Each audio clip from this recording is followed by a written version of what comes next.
Well, good morning, church family. If you have not met me, my name is Arie Mahler. I am the Alderwood Compassion Center director, and I'm happy to be able to have an opportunity to sit down and interview virtually one of our other key planning team members. And so with me today, I have Annie Garner, and Annie, I'm excited to talk to you today. Let's just go ahead and start out. Tell me a little bit about your past work experience or life experience. I know that's a loaded question, Yes. but I know that when you and I first met and you shared some of your life experiences with me, it blew me away, and it really. It was God tapping me on the shoulder saying, you need to work with this woman. So feel free to share away, and the mic is yours. Okay. Well, I started my social services career at Mescalero Apache, the Mescalero Apache Reservation in New Mexico. And I was locked in a room with 10 Mescalero youth and told to babysit him until they could send him on to the state prison. So they had all been thrown out of school, and the program was funded for 18 months. And at the end of 18 months, we put actually by then there were 12. I put all 12 of them back in on grade. They all graduated. Not a one of them has gone to jail. So Man, that's that's where it started. And then we had a family. My mother-in-law fell in California. So we went to California, and I was in real estate for a while, but then I just heard the call that this was not what I was supposed to be doing. And actually, when the market fell, that helped make the decision too. But I went to work for Florence Crittenton, and it was a center for pregnant and parenting young ladies from South Central Los Angeles. So I worked with them for 2.5 years and had one of the babies named after me that was born in the program by her father, who was a Crip, one of the leading Crips in the area. So I was under the protection of 7 different sets of gang members. So they knew where I was every minute. And if I wandered out of the territory, I was told to get back in territory, that they couldn't protect me there. So, and then when my aunt was in a car wreck, the family came together in Tacoma, and I went to work within a month for Faith Homes, Episcopal Services for Youth. I started as just a fill-in for one of the members of the staff that was on jury duty on graveyards, and ended up as the program director of Jumpstart, which was transitional housing for pregnant and parenting young ladies. That ended when I learned a very good lesson. I wrote myself out of a job and a grant. I wrote a grant and required a master's level, and I didn't have a master's level as the director, so I moved on. And kind of the unintended consequence. unintended, yes, it was a very, very good lesson to learn. It was like, uh-oh. So, and then I went to Tacoma Rescue Mission, and I was their transitional housing director, and I worked at Tyler Street, which was at Tyler and Center in Tacoma. We started with 12 units, and with grants, we went to 29 units.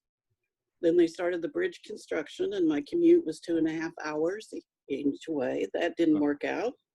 So I went to Bremerton Housing and worked with them for over 5 years, and we relocated 494 families off-site to clear way for a huge grant that they'd gotten to redevelop the area to put on more housing. And we were rewarded with that by being laid off because we finished it early. So I I also was the assistant director for Eaton Technical Institute, and we got it certified, accredited, and filled the seats, and they rewarded us by laying us off. They sold us because we'd done such a good job. So I was kind of burnt out at that point and wasn't sure what to do. And I saw an ad for Goodwill actually, I was hired originally as an instructor, computer instructor, and then was promoted to the case manager, and then to the employment specialist. So, and that's my last job. So. Okay. Wow. Lots and lots of different experiences there. Yeah. Yeah. So tell me, obviously with all that experience, why, you're retired now, Mm-hmm. but why do you feel called to serve in the Compassion Center? Oh my gosh, because God has been dragging me by the hand all this way. I lost my husband in 2007, in 2015. In 2016, I lost my mom. In 2017, I got caught in the first Goodwill layoff in 100 years. So I was kind of spinning, didn't know where to go and what to do. And my children asked me to move over here where I was closer to them, Mm-hmm. my oldest son. And he had grandchildren, so that kind of took care of that. And I just was spinning, and then I heard about the Compassion Center, and I thought, oh, I could do, just a food bank. I don't mind packing groceries, and I'd love to see the people again. I just didn't feel like I was done yet, Mm-hmm. like it was over. So, and I felt a firm call, and then one Sunday, it was announced that they had hired a director of the Compassion Center, and it was Arie Mahler from Goodwill. And I figured that was about as big a sign as I could have. I had to control myself not to jump up and scream and holler and embarrass you to death.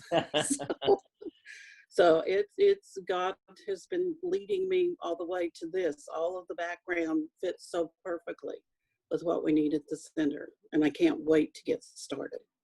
Fantastic. So can you describe a little bit what, as we know now, or as we think now, kind of what you see your role is, or what your role is actually going to be once we are up and operational?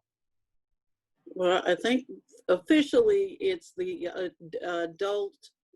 It's the hospitality in the food bank in the center, for the adults, but that includes possibly instruction, possibly lay counseling, possibly all kinds of things. Mm-hmm. So it's basically, my job is to build the relationships with the folks that come in, with our neighbors that come to the Compassion Center.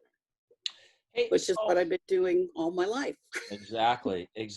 So can you, it is, it's interesting, right now, obviously, given the times that we're living in, you and I have had discussion on, what the Compassion Center is going to look like.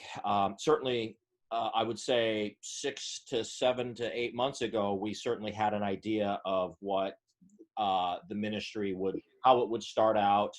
And we had an idea of how we were going to phase different programs in. I think, as you and I have discussed, and I've had conversations with others, I think we're going to look vastly different when we are able to get in the building and we are able to begin some of the ministry programs. Tell me, I guess, just, this is maybe more just kind of a sidebar comment from myself, and feel free to jump in.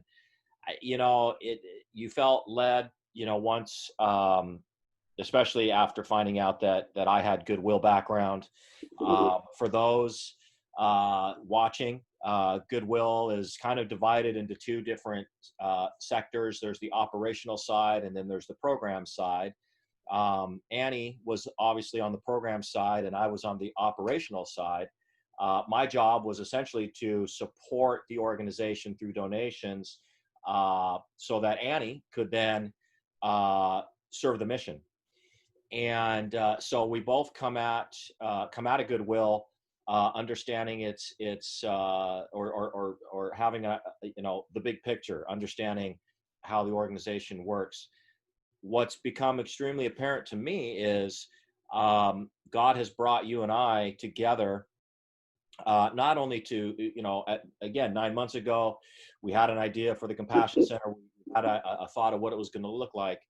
But I believe that even more so now, given your experience with programs and job training and education and teaching, all of those resume writing, basic life skills classes, I smile, and it's amazing to me how God, I remember, you sent me an email saying that it's entirely possible that our paths have crossed, and unbeknownst to each other. And even back 3 years ago now, when we were both there, granted you were across the water in Bremerton, God even then was orchestrating and